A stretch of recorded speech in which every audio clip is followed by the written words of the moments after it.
Hello everyone, welcome back to my simple and tasty recipe channel. ನಾನು ಇವತ್ತಿನ ವಿಡಿಯೋದಲ್ಲಿ ಮಂಗಳೂರು ಬನ್ಸನ್ನು ಹೇಗೆ ಮನೆಯಲ್ಲಿ ಸಿಂಪಲಾಗಿ ಮಾಡ್ಕೊಳ್ಳೋದು ಬ್ರೇಕ್ಫಾಸ್ಟ್ಗಾಗಲಿ ಹಾಗೆ ಸ್ನ್ಯಾಕ್ಸ್ಗಾಗಲಿ ಅಂತ ತೋರಿಸ್ತಾ ಇದ್ದೀನಿ. ಸೊ ಇದಕ್ಕೆ ಒಂದು 4 ಬಾಳೆಹಣ್ಣು ಬೇಕಾಗುತ್ತೆ. 4 ನಿಮಗೆ ಎಷ್ಟು ಬೇಕೋ ಅಷ್ಟು ಮಾಡ್ಕೊಬೋದು. ಬಟ್ ನಾನಿಲ್ಲಿ 4 ಪಚ್ಚ ಬಾಳೆಹಣ್ಣು ಸೇರಿಸ್ಕೊಂಡು ಅದಕ್ಕೆ 1.5 ಟೀ ಸ್ಪೂನಷ್ಟು ಸಕ್ಕರೆನ ಹಾಕ್ಕೊಳ್ತಾ ಇದ್ದೀನಿ ಮಿಕ್ಸಿ ಜಾರಿಗೆ. ಹಾಗೆ ಒಂದು ಸಣ್ಣ ಬೌಲ್ನಲ್ಲಿ 1 ಬೌಲ್ನಷ್ಟು ಮೊಸರನ್ನ ಆ್ಯಡ್ ಮಾಡ್ಕೊಳ್ತಾ ಇದ್ದೀನಿ. ಹಾಗೆ ಇಲ್ಲಿ 1 ಟೀ ಸ್ಪೂನಷ್ಟು ಜೀರಿಗೆನ ಹಾಕ್ಕೊಳ್ತಾ ಇದ್ದೀನಿ. ನೀವು ಬೇಕಾದರೆ ಕಲಿಸ್ಲಿಕ್ಕೂ ಕೂಡ ಹಾಕ್ಕೊಬೋದು. ನಾನಿಲ್ಲಿ ಸ್ವಲ್ಪ ಗ್ರೈಂಡ್ ಮಾಡಲಿಕ್ಕೆ ಹಾಕ್ಕೊಳ್ತಾ ಇದ್ದೀನಿ, ಫ್ಲೇವರ್ ತುಂಬ ಚೆನ್ನಾಗಿರುತ್ತೆ ಅಂತ ಹೇಳಿ.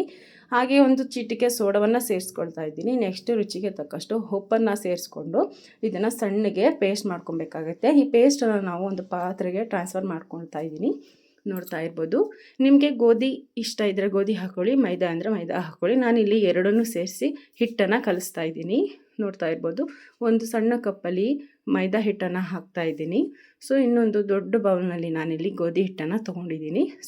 ಸ್ವಲ್ಪ ಹಾಕ್ಕೊಂಡು ಕಲಿಸ್ಕೊಳ್ತಾ ಇದ್ದೀನಿ. ನಾನು ಪೂರ್ತಿ ಎಲ್ಲನೂ ಹಾಕ್ಕೊಳ್ತಾ ಇಲ್ಲ.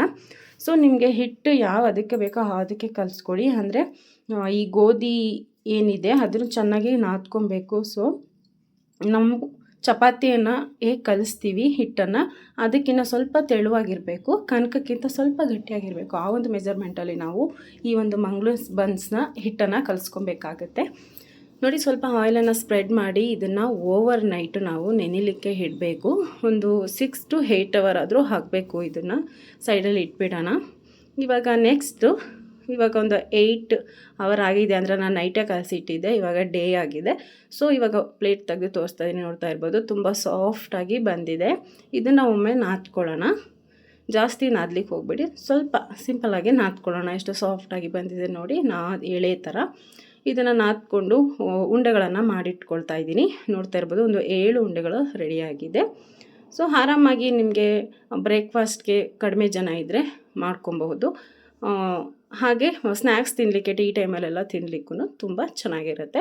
ಸೊ ನಾನಿವಾಗ ಸ್ವಲ್ಪ ಹಿಟ್ಟನ್ನು ಸ್ಪ್ರೆಡ್ ಮಾಡ್ಕೊಳ್ತಾ ಇದ್ದೀನಿ. ನೋಡ್ತಾ ಇರ್ಬೋದು, ಹಿಟ್ಟನ್ನು ಸ್ಪ್ರೆಡ್ ಮಾಡಿ ನಾವೇನು ಉಂಡೆ ಮಾಡಿ ಇಟ್ಕೊಂಡಿದ್ವಿ ಅದನ್ನು ನಾನಿಲ್ಲಿ ಹಾಕ್ಕೊಳ್ತಾ ಇದ್ದೀನಿ. ಆ ಉಂಡೆಗಳಿಗೂ ಕೂಡ ಸ್ವಲ್ಪ ಹಿಟ್ಟನ್ನು ಹತ್ಕೊಳ್ತಾ ಇದ್ದೀನಿ. ನೋಡ್ತಾ ಇಲ್ಲ ಅಂದರೆ ಲಟ್ಟಣಿಗೆಗೆ ಹಿಟ್ಟು ಅಂಟ್ಕೊಂಡ್ಬಿಡುತ್ತೆ. ಸೊ ಅದಕ್ಕೋಸ್ಕರ ನೆಕ್ಸ್ಟು ಒತ್ಕೊಳ್ಳೋಣ. ನಿಧಾನಾಗೆ ತುಂಬ ಪ್ರೆಸ್ ಮಾಡಿ ಒತ್ತಲಿಕ್ಕೆ ಹೋಗಬೇಡಿ.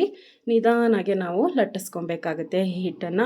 ಆದಷ್ಟು ಸ್ವಲ್ಪ ದಪ್ಪನೇ ಲಟ್ಟಿಸ್ಕೊಳ್ಳಿ. ಯಾಕೆಂದರೆ ತುಂಬ ತೆಳುವಾಗಿ ಲಟ್ಟಿಸಿದ್ರೆ ಈ ಮಂಗಳೂರು ಬನ್ಸ್ ಅಷ್ಟು ಚೆನ್ನಾಗಿರೋದಿಲ್ಲ, ಸಾಫ್ಟಾಗಿ ಬರೋದಿಲ್ಲ. ಸೊ ಅದಕ್ಕೋಸ್ಕರ ಸ್ವಲ್ಪ ದಪ್ಪನೇ ಆಗಿ ಲಟ್ಟಿಸ್ಕೊಬೇಕಾಗುತ್ತೆ. ನಿಮಗೆ ಎಷ್ಟು ದಪ್ಪ ಇರಬೇಕು ಅಂತ ನಾನು ಇವಾಗ ಒಂದು ಲಟ್ಟಿಸಿ ತೋರಿಸ್ತೀನಿ. ನೋಡ್ತಾ ಇರ್ಬೋದು ನೀವು, ಈ ಒಂದು ಗಾತ್ರದಲ್ಲಿ ಇರಬೇಕು ನೋಡಿ. ಈ ಒಂದು ಗಾತ್ರದಲ್ಲಿ ನೀವು ಹಿಟ್ಟನ್ನು ಲಟ್ಟಿಸ್ಕೊಂಡು ಸೈಡಲ್ಲಿ ಇಟ್ಕೊಬೇಕಾಗುತ್ತೆ. ನೋಡಿ, ನಾನು ಎಲ್ಲವನ್ನೂ ಲಟ್ಟಿಸ್ಕೊಂಡು ಸೈಡಲ್ಲಿ ಇಟ್ಕೊಂಡಿದ್ದೀನಿ ಈ ಒಂದು ಗಾತ್ರದಲ್ಲಿ. ನೆಕ್ಸ್ಟು ಎಣ್ಣೆಯನ್ನು ಕಾಯ್ಲಿಕ್ಕಿಡೋಣ. ನೋಡ್ತಾ ಇರ್ಬೋದು, ನಾನು ಆಲ್ರೆಡಿ ಬಾಣಲಿಗೆ ಎಣ್ಣೆಯನ್ನು ಹಾಕಿದ್ದೀನಿ. ಸೊ ಗ್ಯಾಸ್ ಸ್ಟವ್ನ ಆನ್ ಮಾಡಿಕೊಂಡು ಒಂದು ಸ್ವಲ್ಪ ಹೊತ್ತು ಹೈ ಫ್ಲೇಮಲ್ಲಿಟ್ಟು ಸ್ವಲ್ಪ ಎಣ್ಣೆ ಬಿಸಿ ಆಗ್ತಾಯಿದೆ ಅನ್ನೋ ಟೈಮಲ್ಲಿ ಲೋ ಫ್ಲೇಮಲ್ಲಿ ಇಟ್ಕೊಂಡು ನಾವು ಹಿಟ್ಟನ್ನು ಬಿಟ್ಟು ಚೆಕ್ ಮಾಡ್ಕೊಳ್ಳೋಣ ಎಷ್ಟು ಕಾದಿದೆ ಅಂತೇಳಿ. ನಾವು ಹಾಕಿದಾಗ ಎಣ್ಣೆ ಕುಡಿದು ಅದು ಚೆನ್ನಾಗಿ ಮೇಲೆ ತಳಾರಿಕೆ ಬರಬೇಕು. ಸೊ ಅಲ್ಲಿ ತನಕ ನಾವು ಆಯಿಲನ್ನು ಕಾಯಿಸ್ಕೊಬೇಕಾಗುತ್ತೆ. ತುಂಬ ಬಿಸಿನೂ ಕಾಯಿಸ್ಬೇಡಿ, ಸ್ವಲ್ಪ ಕಾಯ್ದೇ ಹಾಕ್ಲಿಕ್ಕೆ ಹೋಗಬೇಡಿ. ಸೊ ಅದಕ್ಕೆ ಮೀಡಿಯಮ್ ಆಗಿ ಕಾಯಿಸ್ಕೊಳ್ಳಿ. ನೋಡಿ, ಇವಾಗ ನಾನಿಲ್ಲಿ ಒಂದೇ ಒಂದು ಹಾಕ್ಕೊಂಡು ಮಾಡ್ಕೊಳ್ತಾ. ನಾನಿಲ್ಲಿ ಕಡಿಮೆ ಪ್ರಮಾಣದಲ್ಲಿ ಎಣ್ಣೆ ಬಿಟ್ಕೊಂಡಿರೋದ್ರಿಂದ ಒಂದೊಂದೇ ಬನ್ಸ್ತು ಅದೇನು ಲಟ್ಟಿಸ್ಕೊಂಡು ಇಟ್ಕೊಂಡಿದ್ದೀವಿ ಹಿಟ್ಟು ಅದನ್ನು ಸೇರಿಸ್ಕೊಳ್ತಾ ಇದ್ದೀನಿ.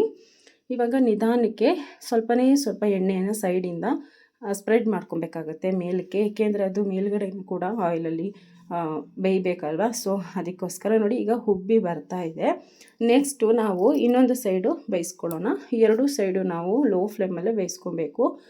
ತುಂಬ ಚೆನ್ನಾಗಿರುತ್ತೆ, ಮೃದುವಾಗಿರುತ್ತೆ, ತಿನ್ನಲಿಕ್ಕೂ ಅಷ್ಟೇ ಟೇಸ್ಟ್ ಸೂಪರಾಗಿರುತ್ತೆ. ಈ ಒಂದು ಗೋಲ್ಡನ್ ಬ್ರೌನ್ ಕಲರ್ ಬಂದಿದೆ. ನೆಕ್ಸ್ಟು ಇದನ್ನು ಸೆಪ್ರೇಟ್ ಇಟ್ಕೊಬಿಡೋಣ. ಮತ್ತು ಇನ್ನೊಂದನ್ನು ಸಹ ನಾನು ಹಿಂಗೆ ತೋರಿಸ್ತಾ ಇದ್ದೀನಿ ಹೇಗೆ ಬೇಯಿಸ್ಕೊಳ್ಳೋದು ಅಂತ ಹೇಳಿ. ನೆಕ್ಸ್ಟು ಹಾಗೆ ಇನ್ನೊಂದನ್ನು ಬಿಟ್ಕೊಳ್ತಾ ಇದ್ದೀನಿ. ನೋಡ್ತಾ ಇರ್ಬೋದು, ಇದು ಕೂಡ ನಿಧಾನವಾಗಿ ಬೇಯ್ತಾ ಇದೆ. ತುಂಬಾ ಚೆನ್ನಾಗಿರುತ್ತೆ ನೋಡಿ, ಎಷ್ಟು ಚೆನ್ನಾಗಿ ಉಬ್ಬಿ ಬಂದುಬಿಡುತ್ತೆ ಅಂತ ಹೇಳಿ. ತುಂಬ ಚೆನ್ನಾಗಿರುತ್ತೆ. ಇದನ್ನು ಸಹ ಸೇಮ್ ಮೆಥಡಲ್ಲೇ ಆಯಿಲಲ್ಲಿ ರೋಸ್ಟ್ ಮಾಡಿಕೊಂಡ್ರೆ ಮಂಗಳೂರು ಬನ್ಸು ತುಂಬಾ ರೆಡಿ ಚೆನ್ನಾಗಿರುತ್ತೆ, ತಿನ್ನಲಿಕ್ಕೆ ಬೇಗನೆ ಆಗುತ್ತೆ ಅಂತಲೇ ಹೇಳ್ಬೋದು. ಮಕ್ಕಳಂತೂ ತುಂಬ ಇಷ್ಟಪಟ್ಟು ತಿಂತಾರೆ.